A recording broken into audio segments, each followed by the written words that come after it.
Hey, what's up? Justin here, welcome to 65 Drums. Today's my first impressions of the Alesis Strike Multipad.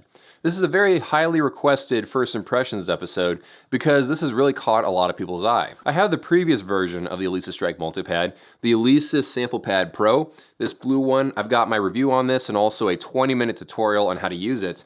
But to be honest, this is not a good sample pad. And so I was a little bit apprehensive going and trying out their brand new version. But I gotta tell you, this shares zero DNA with the new version, the Alesis Strike Multipad. This might be Alesis's best electronic drum product they've ever made. They spent like 3 years in development of this thing, and it really shows. Now, as you know, in most of my videos, I try to say the good things and the bad things about a product. There's not really that many downsides about this product. They've pretty much thought out all the different things and have addressed pretty much every problem I had with the previous version. The only truly awful thing about this product is its marketing slogan. Now you can get lit and make a hit. So let's start off by talking about the build. It has pretty much all the outputs and inputs you could possibly need on it. One thing that I really appreciated was the fact that it has 2 headphone jacks, a 1/4 inch and an 1/8 inch. So I literally just recorded from my camera using the 1/8 inch input, and then I also wore headphones at the same time. It is really darn convenient, and you haven't even touched the outputs yet.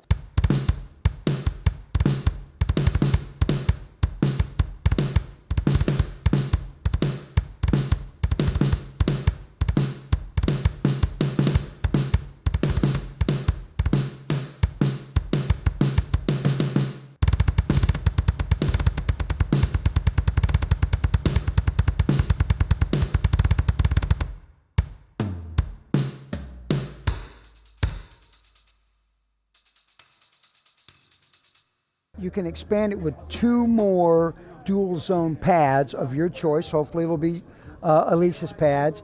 Then you have a bass drum input, and then you have a hi-hat, okay? So I can actually make the Strike Multipad into a full mini kit. You've got 2 dual zone foot switch ports, so I can control the pad with my feet. This is for my kit up, kit down. It has a full-blown looper, so I've got these set up to start and stop the looper, and this one is punch in, punch out like an overdub button. Inside, it comes with about 8,000 sounds. So even though you can import your own samples and loops and all that stuff, you might not even need to import external sounds for a long time until you've exhausted the 8,000 sounds in its internal library. They also make it really easy to record samples straight into the pad itself and then trim the ends off. So if you wanted like a bass line riff on pad 1 and then a different one on pad 2 and just go in a sequence, it's really easy to do that very quickly. Also, let's talk about the playing surface. It is so much improved over this one. These pads, they're like bare bones, they're pretty tough, they're not really incredibly fun to play on. The new ones are much more improved. One thing that you notice when you use it for the first time is that there's no plastic dividers between the different zones. Even the body of it, there's like a giant sheet of rubber over top the entire thing. So it gives it a nice, clean, professional look. And if you accidentally miss one of the zones because you have terrible aim, you're not gonna hear the terrible clink sound of you hitting a piece of plastic. You're just gonna hit another piece of rubber, it just won't trigger anything. Speaking of crosstalk, that was a big problem in their previous version. If I'd hit this zone over here, this over here would trigger. And you'd have to really turn down the sensitivity threshold setting because they actually married those two together, so sensitivity and threshold were tied together. You'd have to lower that so that it was less dynamic, but it triggered accurately. That problem is completely gone in the new version. Now, if you've ever seen some advertisements for this, the one feature that they're constantly pushing is the fact that it has lots of LED lights on the front of it. And I've got to say, this isn't just a party trick. This is actually legitimately useful. So instead of taking like glow-in-the-dark tape and then taping an X or an O just to remember what different pads do, you can just assign a color to that zone. So if you want the play button to be blue, so you remember what that does in the dark, in the middle of a gig when your mind is in other places, you can assign a color to that. Or you can make it blink in tempo with the metronome. Or you can make it go from left to right so that you know when the thing is about to loop again or when you can press stop to stop it at just the right place. Those are legit features that are actually useful to people, and you don't have to get like tape or something just to remind yourself what different zones do.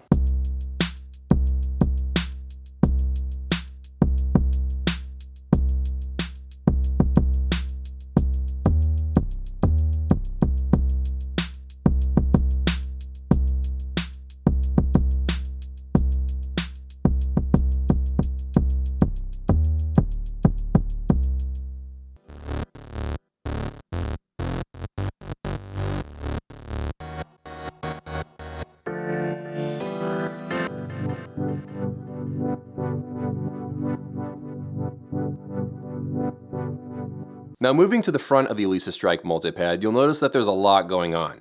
Quite a few buttons and knobs and stuff. You will probably need to watch quite a few tutorial videos to really get a handle on what this sample pad can do. When you shove a lot of features into a pad, it's kind of easy to get lost in all these different features and kind of forget where different menus are. I did have to do a little bit of stumbling around to try to figure out where certain menus were, but that's kind of just the learning process with this. You're gonna have to take some time to learn how to use this thing. I like the fact that they have a dedicated main volume knob, aux volume knob, headphone volume knob. They have two A and B knobs that control effects. So you assign an effect to that knob, and while you're playing, you can adjust the effect in real time. One button that I really appreciate is the panic button, because I like to panic. No, it's because if you've ever accidentally triggered a sample at the wrong time and it starts looping and it's obnoxious in the wrong place, you want to be able to quickly mute that without trying to figure out which of the pads you hit, and then so you can hit it again and mute it. Now you have a panic button and you can just cut out the sound. I don't know if you've ever played like a Roland TD-30 or something and you hit the rim of one of the high toms, and for some reason they've decided to put a song, like an entire song on the rim of the high tom, and you don't realize what you hit in order to trigger that song. It's really annoying. A panic button is very useful, and performers actually have dedicated panic buttons underneath like the pedals of the keyboard and stuff like that. It's a performance thing that I appreciate. You'll also notice that this actually has a legit color screen. It's 4.3 inches across, so it's not so big that you'll have a high chance of hitting it, but of course there is always that risk. One thing that has always baffled me is that electronic drum companies are very slow to adopt color screens. That even when they make like a $2,000 drum module, they're kicking and screaming they don't want to put a color screen on it. I'm glad that Alesis has seen the light and they're actually doing that. I really appreciate that. And it's kind of indented. I don't know if you can see it very well from the videos or photos, but this isn't on the same playing field, the same level as actual zones. I really enjoyed using this thing. I feel like Alesis actually took their time in developing a good product. They didn't rush development with this. They made sure they got everything right, and then they released it. Now, if I had to pick out some negative things about this product, it's kind of difficult because there's not really much negative to say about this. The only glaring weakness is the fact that if you're choosing a sample pad, you might want to choose something that is battle tested. The Roland SPD-SX has been the go-to sample pad for a very long time. Yamaha also has a nice competitor product as well. We have years and years of famous musicians using them on stage every single day. We have a track record with that pad. That's literally the only big thing I can say about it. Overall, I think they killed it. Like, it's an awesome product, and I really enjoyed using it. Time will tell. This is just a first impressions video. This isn't a legit review. I hope to get my hands on a review unit later on and maybe talk more about the fine details of this. But overall, I think it's a good product.